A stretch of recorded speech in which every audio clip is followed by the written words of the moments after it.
राधिका जी सहारनपुर से, जय जय राधा वल्लभ श्री हरिवंश।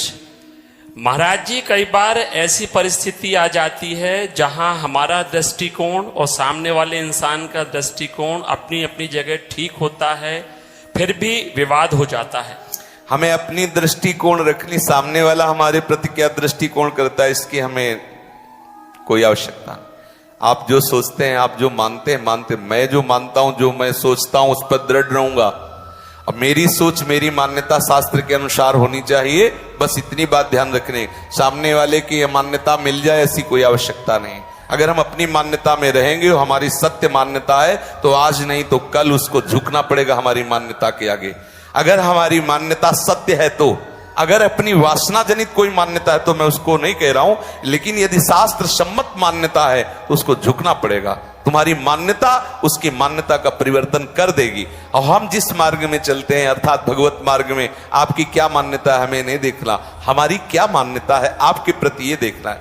उपासक ये नहीं देखता मेरे साथ ये कैसा बर्ताव कर रहा है, उपासक देखता है कि ऐसे बर्ताव में फिर मुझे कैसा बर्ताव करना चाहिए, ये देखता है। उपासक अपने आप को सुधारता है, उपासक अपनी मान्यता को ठीक करता है, उपासक अपने व्यवहार को ठीक करता है, सामने वाले के नहीं। सामने तो ऐसी मान्यताएं आएंगी जो हिला के रख देंगी। सच्ची मानिए, हमें सिर्फ अपनी मान्यता संभालनी है। हमारी मान्यता शास्त्र और सदगुरु से सहमति द्वारा, अर्थात जो संत जन कहते हैं, जो गुरुजन कहते हैं, जो शास्त्र कहते हैं, वैसी मान्यता हो तो सामने वाला एक न एक दिन झुकना ही पड़ेगा, निश्चित झुकेगा। और अगर वो नहीं झुकेगा तो सबकी मान्यताओं को देने वाला प्रभु मिल जाएगा, निश्चित समझ लीजिए।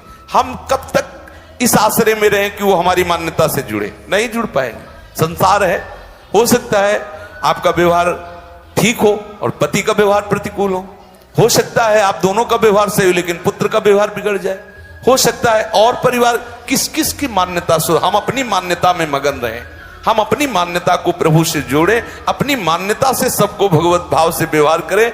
जो जैसा कर रहा है वैसा भोगेगा, आप अपनी मान्यता को संभालिए। हम दूसरों की मान्यता नहीं संभाल सकते, पक्का नहीं संभाल सकते। कैसे कैसे बतावे, कैसे हम कह रहे कि आप ब्रह्मचर्य से रहिए। बाबा, ब्रह्मचर्य में होता क्या, प्रोटीन होता है, निकालो खाते रहो, खूब प्रोटीन खाते रहो, क्या जरूरत है उसको ब्रह्मचर्य। कह रहा जलो ब्रह्मचर्य रहो। कैसे किसी की मान्यता बदलेंगे। कहा एक एक शब्द का प्रतिकूल तर्क सबकी बुद्धि में है। तो हमें आश्चर्य लगता है अगर ये अपनी बुद्धि को शास्त्र अनुमोदन में लगाता तो भगवत प्राप्ति हो जाती। कितना पावर खर्चा कर रहा है प्रतिकूलता में। कोई हमारी बात मान ले, ये हमारे ऊपर उसकी कृपा होगी, नहीं वो अपनी मान्यता बदलना मुश्किल है। हम अपनी मान्यता से चल। सही बात, अगर आप भजन कर रहे हो, धर्म से चल रहे हो, तो हम प्रणाम करते हैं, आप हमारे ऊपर कृपा कर रहे हो जो आप ऐसा मान रहे हो। बोले क्या उल्टा बात बोल।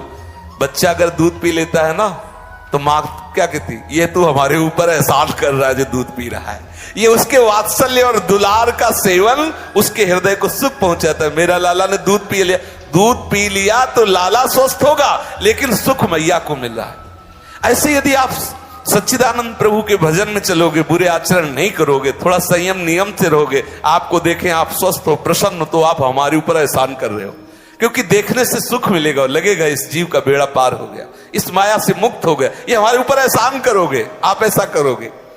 दूसरे की मान्यताओं पर हम ज्यादा जोर ना दे, हम अपनी मान्यता को संभालें। सच्ची कहते हैं जिस दिन हमारी मान्यता सत्य में प्रतिष्ठित हो जाएगी तो जो सामने आ जाएगा वो हमारी मान्यता से युक्त हो जाएगा, क्योंकि वो भागवतिक मान्यता है, प्रभाव दिखा के रहेगी। कितनी बार विरोध करोगे, एक दिन आपको मान्यता में मानना ही पड़ेगा।